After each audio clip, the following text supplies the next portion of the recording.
let's talk about problem solving, creative problem solving, because I feel like this is a very underrated skill, and I'm surprised how many people don't have this skill. So, story time.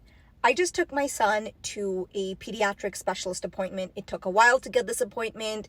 If you ever made appointments in healthcare system, you know that it's a process.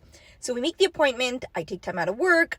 I move meetings. I pick him up from school early, the whole thing. And then we get to the clinic and we weave through all the parking garages. We figure all of that out. We finally get there. And the lady at the front desk says, "Oh, the doctor had an emergency and he had to leave. And I'm so sorry, we're just going to have to reschedule you." Now, I just been through hours of an ordeal just to get to this appointment. And so she says, "When can I reschedule you?" Now, I realize most people at this point would say, "Oh my God, that sucks. Let me check my calendar," right? But I don't think like most people. So I realized that I have a problem. I want my son to be seen, and this is my problem. And so I am going to have to help her solve this for me, because you can't depend on other people to solve your problem. So this is why creative problem solving is so misunderstood, because people think, oh, it's just about when you sit down and you have a problem and you're trying to solve it. No.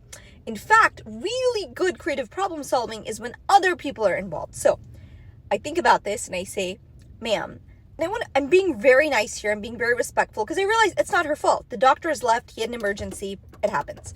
But it's a practice and there's multiple doctors. So I ask her, I say, "I know you have multiple doctors here. Can someone else see him? Because I don't mind. I'm okay with another doctor seeing him." And she says, "Let me check." So she very quickly looks, comes back and says, "Actually, we only have one other doctor here, but that doctor doesn't see patients. He only does procedures." So I hear her say this and I say, "I understand.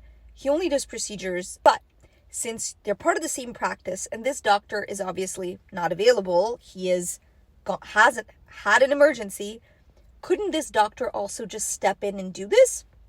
And so what I've done at this point is I've empowered her to go back and ask the question, because she may not feel comfortable. She's the receptionist. Maybe she doesn't feel great going up to this other doctor and saying, "Hey, do you think you could still see this patient?"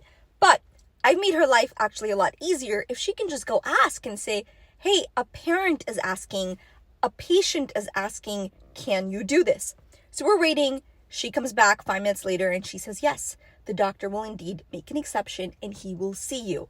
Awesome. He will see your son, which is great. So we got through the appointment. Wonderful. The doctor was awesome. He had someone else watching in.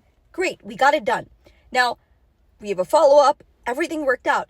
And it just got me thinking about how many times we accept the first answer. We're told no, or we are told this is how it is, or this is how it works. And we just accept that.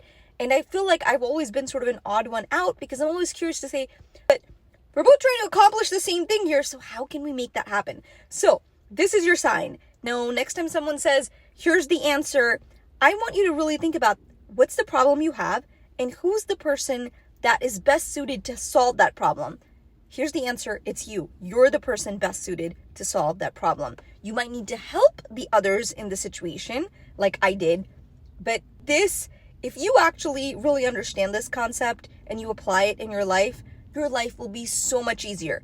And by the way, none of this was me being disrespectful. It was not being me being rude. That receptionist was thrilled that she was able to have, right, a happy patient. It was a good outcome for her. The doctor was great about it. And so a lot of times it's just about asking and thinking about how can you advocate for yourself? How can you help get the answer that you're looking for?